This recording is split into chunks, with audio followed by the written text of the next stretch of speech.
Hello friends, स्वागत है आप सभी का हमारे चैनल पर। फ्रेंड्स, आज हम बात करने वाले हैं संविधान संशोधन के बारे में। आपको तो पता होगा कि संविधान संशोधन से कितने सारे क्वेश्चन हमारे बनते हैं, तो अक्सर हमें अच्छे तरीके से क्लियर नहीं हो पाता, तो इसलिए हमारे क्वेश्चन गलत हो जाते हैं। तो इसको हम अच्छे तरीके से डिटेल में पढ़ेंगे और समझेंगे ताकि हमको काफ़ी समय तक अच्छे से याद रहे। तो देखो, आज हम संविधान संशोधन के बारे में पढ़ते हैं। तो संविधान संशोधन में आर्टिकल 368 के तहत, आर्टिकल 368 के तहत हमारा संविधान संशोधन की व्यवस्था की गई है। तो बात ये थी कि जब संविधान बनाया जा रहा था तो इस समय समय के हिसाब से दुनिया बदलती जा रही है, तो इसलिए 368 में चीज़ें उस तरह चल नहीं सकती है, तो इसलिए उसे बदलना पड़ता है। तो इसके लिए संविधान संशोधन की व्यवस्था कर दी गई थी। तो ये हमारा संविधान संशोधन की जो व्यवस्था है ये हमारा साउथ अफ्रीका से लिया गया था, दक्षिण अफ्रीका से। ठीक है, तो 368 के तहत हम संविधान में समय के हिसाब से बदलाव ला सकते हैं। तो इसीलिए ये हमारा पहला तो क्वेश्चन यहीं से बनता है कि संविधान संशोधन ये संविधान संशोधन की व्यवस्था कहाँ से ली गई है, तो हमारे ये दक्षिण अफ्रीका से लिया गया है। और उसके बाद अगला है, तो फिर पहला क्वेश्चन हमारा यहीं से बनेगा कि पहला संविधान संशोधन कब हुआ था। तो हमारा पहला संविधान संशोधन 1951 में हुआ था। 1951 में पहला संविधान संशोधन हुआ था। तो पहला संविधान संशोधन में क्या जोड़ा गया था, तो 1951 में पहला संविधान संशोधन हुआ था और उसमें 9वीं अनुसूची जोड़ी गई थी, 9वीं अनुसूची। और उसमें भूमि सुधार संबंधी प्रावधान को, जो भूमि सुधार संबंधी प्रावधान थे उसे समाप्त कर दिया गया था और इसमें 9वीं अनुसूची को पहले संशोधन के द्वारा 9वीं अनुसूची को जोड़ा गया था। अगला बात करेंगे दूसरा संविधान संशोधन कब हुआ था। तो दूसरा संविधान संशोधन 1956 में हुआ था। 1956 में 7वां संविधान संशोधन हुआ था और इसमें हमारा 14 राज्य और 6 केंद्र शासित प्रदेश का गठन किया गया था। ठीक है, 14 राज्य उस समय 1956 में 7वां संविधान संशोधन जब हुआ था तो उस समय 14 राज्य और 6 केंद्र शासित प्रदेश का गठन किया गया था। और फिर एक से अधिक राज्य को संभालने के लिए हाई कोर्ट की व्यवस्था भी की गई थी। जैसे आपको तो पता है कि कई सारे ऐसे भी स्टेट हैं जहाँ पे अभी तक भी हाई कोर्ट नहीं है। तो वैसे ही कि एक से अधिक राज्य को संभालने के लिए हाई कोर्ट की व्यवस्था कर दी गई थी। ठीक है, हमारे 7वें संविधान संशोधन में 1956 में। अगला है कि 1973 में 31वां संविधान संशोधन हुआ था। 1973 में 31वां संविधान संशोधन हुआ था। और हाँ, एक बात और हम आपको बता देना चाहते हैं कि जैसे कि संविधान संशोधन तो कई सारे हुए थे लेकिन हम वही पढ़ेंगे जो हमारे लिए एग्जाम की व्यू से इम्पॉर्टेंट है।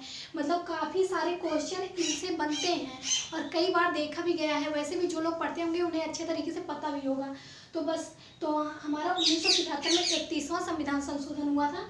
तो उसमें लोकसभा की सीट, आपको पता है कि लोकसभा की सीट पहले 525 थी, फिर इसे बढ़ाकर 545 किया गया था 1973 में 31वां संविधान संशोधन में लोकसभा की सीट को 525 से बढ़ाकर 545 कर दिया गया था।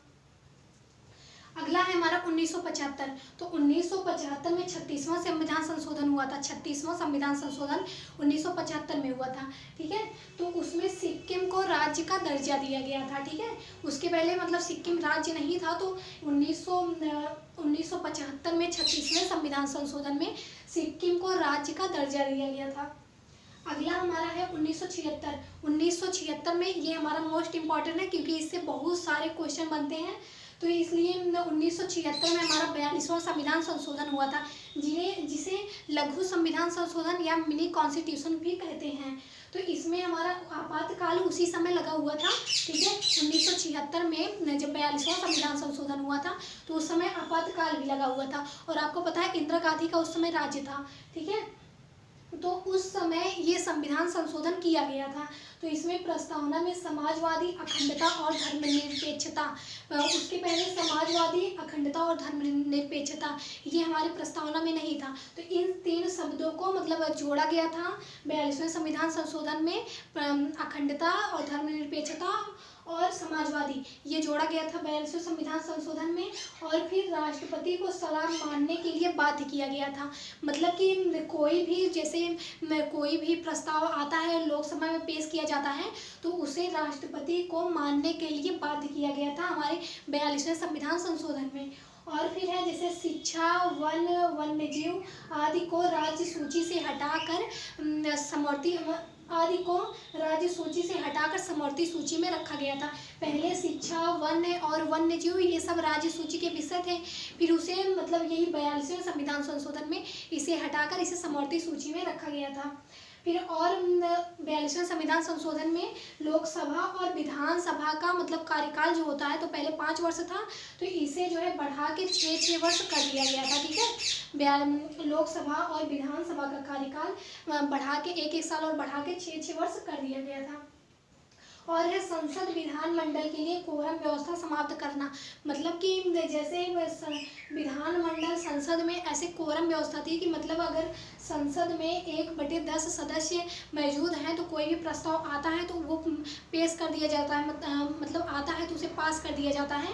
तो इस व्यवस्था को समाप्त कर दिया गया था, मतलब 1/10 से सदस्य से अगर कम रहेंगे तो वो मान्य नहीं होगा। ये सब हमारा 42वें संविधान संशोधन में आता है। वैसे भी हमको ज़्यादा पूछा यही जाता है कि मतलब प्रस्तावना में कौन कौन से शब्द जोड़े गए थे, तो धर्मनिरपेक्षता, समाजवादी और अखंडता जोड़ा गया था। और फिर उस समय आपातकाल चल रहा था 1976 में 42वें, और इंदिरा गांधी का राज था। यही सब हमारे लिए इम्पोर्टेंट है। और ये भी पूछा जाता है कई बार कि शिक्षा, वन और वन्यजीव ये किस विषय के थे या फिर पहले कहाँ थे, तो पहले राज्य सूची में थे, अब हटा के समवर्ती सूची में किया गया है। आपको पता है कि 3 सूचियाँ हैं ना। अगला हमारा 1978, तो हमने 42वें संविधान संशोधन के बारे में पढ़ लिया है, मिनी कॉन्स्टिट्यूशन। अब हमारा 1978, तो 1978 में 44वां संविधान संशोधन हुआ था। तो ये वही हुआ था कि मतलब आपातकाल के दौरान इंदिरा गांधी ने किया था, और फिर अगला जब चुनाव हुआ था 1978 में तो इंदिरा गांधी की सरकार हट गई थी। तो जब इंदिरा गांधी की सरकार हट गई तो फिर वही सब मतलब यही सब चेंज कर दिया गया। तो हम लोग के लिए याद करने में आसानी होगा कि बस यही सब है, इसमें सब चेंज कर दिया गया। तो मतलब 352 में आप राष्ट्रपति आपातकाल लगा सकता है ना आर्टिकल 352 के तहत। तो वही 352 में राष्ट्रपति द्वारा सशस्त्र विद्रोह जोड़ा गया था। 352 में आपातकाल में राष्ट्रपति द्वारा सशस्त्र विद्रोह जोड़ा गया था। जब कोई सशस्त्र विद्रोह होगा या फिर आंतरिक कोई अंदर की मतलब अशांति फैलेगी, तब राष्ट्रपति जो है किसी भी तरह का आपातकाल लगा सकता है। ऐसा मतलब 44वें संविधान संशोधन में हुआ था। और फिर इसमें जो है 44वें संविधान संशोधन में हुआ था कि आर्टिकल 20 और 21 को कभी समाप्त नहीं किया जाएगा। अब मतलब 20 और 21 आर्टिकल कभी समाप्त नहीं होंगे।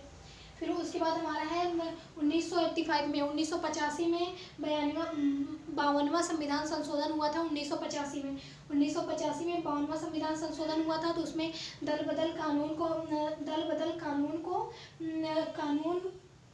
कानून लाया गया था और 10वीं अनुसूची को दल बदल कानून को 10वीं अनुसूची में जोड़ा गया था।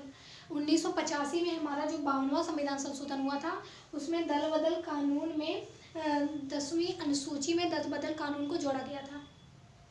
ठीक है, तो हमारे ये कुछ संविधान संशोधन के कुछ इम्पॉर्टेंट फैक्ट थे जो हम आपको अच्छे तरीके से बता रहे हैं। इसको ध्यान से अच्छे तरीके से पढ़ लेना और समझ लेना ताकि आपके क्वेश्चन गलत ना हो। और अगला पार्ट में हम इसमें मतलब ढेर सारे संशोधन हुए थे ना, तो आज इतना ही आ सका है। कल हम इसके बारे में अच्छे तरीके से मतलब जितना भी था पूरा कल हम अच्छे तरीके से पढ़ लेंगे। तो पार्ट नंबर 2 भी देख लेना और आज भी देख लेना।